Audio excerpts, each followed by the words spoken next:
Hello everyone, welcome back to my YouTube channel. तो आज के इस ट्यूटोरियल में हम नेचर ऑफ क्रिमिनलिटी के बारे में पढ़ेंगे। तो ये हमारा वीडियो बहुत ही इजी लैंग्वेज में होने वाला है और नोट्स भी बहुत ही इजी है। इससे ज़्यादा इजी नोट्स और लैंग्वेज आपको कहीं नहीं मिलने वाले। तो एंड तक बने रहिएगा और मेरे चैनल को सब्सक्राइब करना प्लीज़ मत भूलिएगा। तो चलिए हम शुरू करते हैं।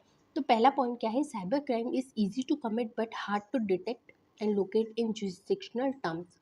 सबसे मतलब कि साइबर क्राइम को कमिट करना तो ईजी है, लेकिन उसको डिटेक्ट करना उतना ही मुश्किल है। ठीक है, फिजिकल क्राइम अगर कोई बंदा करता है तो उसके खिलाफ एविडेंस इकट्ठे करना ये इतना मुश्किल नहीं होता है। पर साइबर स्पेस में अगर कोई बंदा क्राइम कमिट करता है तो उसके खिलाफ एविडेंस इकट्ठे करना बहुत मुश्किल होता है। क्यों? क्योंकि जो साइबर क्रिमिनल्स होते हैं, मतलब साइबर स्पेस में क्या होता है, जनरली कंट्रीज़ के बीच में कोई भी बाउंड्री नहीं होती है। फॉर एग्जांपल, इंडिया में बैठा बैठा एक बंदा यूएस के बैठे बैठे एक बंदे से कम्युनिकेट कर सकता है या पैसे मनी का ट्रांसफ़र कर सकता है। ठीक है, अगर कोई भी इसमें से कोई भी एक फ्रॉड बंदा निकल गया तो इंडिया वाले बंदे के लिए तो ठीक है, क्योंकि यूएस में वाला बंदा क्या ही अप्रोच कर पाएगा इंडिया वाले बंदे को। ठीक है। अ, सबसे पहले तो साइबर क्राइम ऐसा नहीं है कि हर किसी को समझ में आए, क्योंकि ये साइबर स्पेस में अगर कोई क्राइम करता है तो वो बहुत टेक्निकल पर्सन होता है। ठीक है, तो cyber crime is really very complex crime and really hard to understand. और इसको समझ ना पाना भी हर किसी के बस की बात नहीं है, सिर्फ टेक्निकल लोग ही इसको समझ सकते हैं।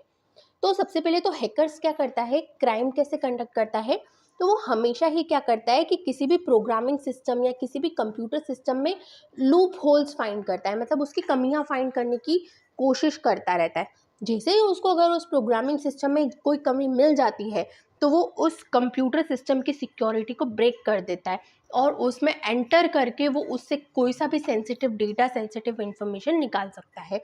ठीक है, तो hackers are always in search of loopholes in any system. If they find it, they break the computer security in the system. ठीक है, अब एक बार अगर बंदे को लूप होल मिल गया तो वो क्या क्या कर सकता है, उसको वो हैक कर सकता है उस कंप्यूटर सिस्टम या वेबसाइट को, उसमें वायरस स्प्रेड कर सकता है, कोई ऑनलाइन फ्रॉड कर सकता है ना।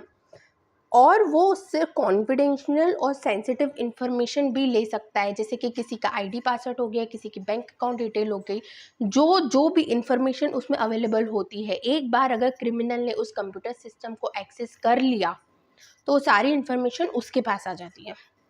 ठीक है, और वो क्या कर सकता है, वो किसी को हरास कर सकता है। और स्पेस में क्या होता है कि कोई भी बंदा है, अपन ने हरासमेंट के केस में पढ़ा था कि किसी बंदे को हरास कर सकता है ईमेल, ईमेल या फ़ोन से।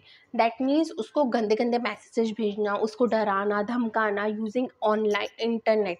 ठीक है, वो भी क्रिमिनल एक्टिविटीज़ के अंदर आता है। पे टेक्स्ट फ्रॉड, ये प्ले नहीं है, पे है, प्ले है सॉरी। प्ले टेक्स्ट फ्रॉड, ठीक है, टेक्स्ट फ्रॉड कर सकता है। चाइल्ड पोर्नोग्राफी कर सकता है।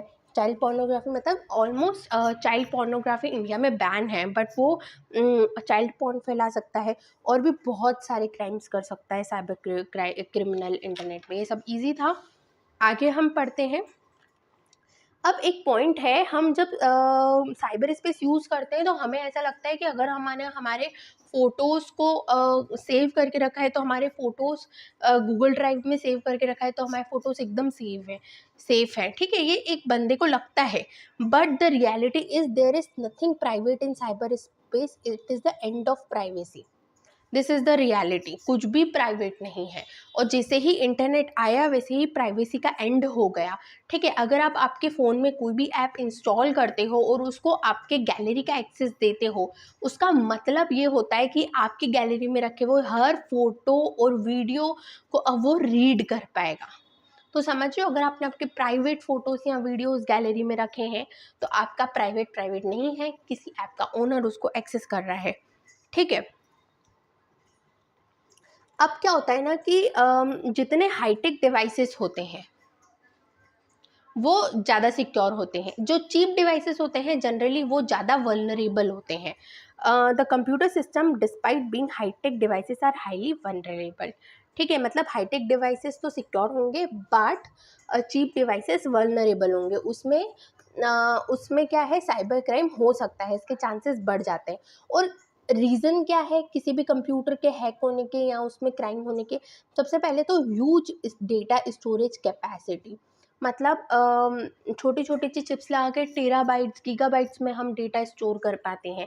ठीक है, इससे क्या मिलता है, एक ही सेंट्रलाइज पोजीशन पे अगर डेटा इकट्ठा होता है तो किसी भी क्रिमिनल को चांस मिल जाता है कि वो जाके वो डेटा को जिससे से करके एक्सेस कर ले। उसके बाद वाइडर एक्सेस टू इंफॉर्मेशन। आज क्या है कि इंफॉर्मेशन एक कंप्यूटर डिवाइसेस में स्टोर हो रही है और इंटरनेट की हेल्प से हम रिक्वेस्ट भेज के, अगर उसकी सिक्योरिटी ब्रीच करके, सिर्फ एक इंटरनेट की हेल्प से ही उस इंफॉर्मेशन को एक्सेस कर सकते हैं। ठीक है, नेग्लेंस ऑफ कंप्यूटर यूजर्स। जनरली क्या होता है, जैसे अभी मैंने आपको बताया कि गैलरी का आप एक्सेस दे रहे हो तो आप आपकी फ़ोटो वीडियो का एक्सेस दे रहे हो, पर जनरली क्या होता है, हम लोग नेगलेक्ट करते हैं इन सब चीज़ों को और कोई भी ऐप डाउनलोड करते हैं बिना सोचे समझे एक्सेस दे देते हैं, है ना? तो ये भी एक बहुत बड़ा रीज़न है साइबर क्राइम होने का। उसके बाद नॉन अवेलेबिलिटी और लॉस ऑफ एविडेंस, है ना? मतलब अभी मैंने आपको बताया था कि एक बार अगर किसी ने क्राइम कर लिया तो उसको डिटेक्ट करना मुश्किल है। मतलब क्यों? क्योंकि उसके खिलाफ एविडेंस मिलना साइबर स्पेस में बहुत मुश्किल है। सबूत एविडेंस मतलब सबूत, ठीक है? तो सबूत अवेलेबल नहीं होते हैं या लॉस हो जाते हैं साइबर स्पेस में, दिस इज़ वन रीज़न। उसके बाद जुरिसडिक्शनल अनसर्टेनिटी, मतलब कि साइबर स्पेस में कोई भी नेशन के बीच में कोई भी बाउंड्री नहीं है। इंडिया में बैठा हुआ बंदा यूएस के बंदे के साथ बहुत आसानी से क्राइम कर सकता है। ठीक है, तो ये बाउंड्री लेस होने के कारण भी वल्नरेबल है। उसके बाद 10 cyber crime is new emerging trend of the crime which has the potential to destroy each and every aspect of life. ठीक है, मतलब इसको बिल्कुल भी इजी वे में मत लेना साइबर क्राइम को। आज तो आज के वीडियो के लिए इतना ही। अगर आपको मेरा वीडियो पसंद आए तो प्लीज़ मेरे चैनल को सब्सक्राइब और मेरी वीडियो को लाइक करना मत भूलिएगा। Thank you.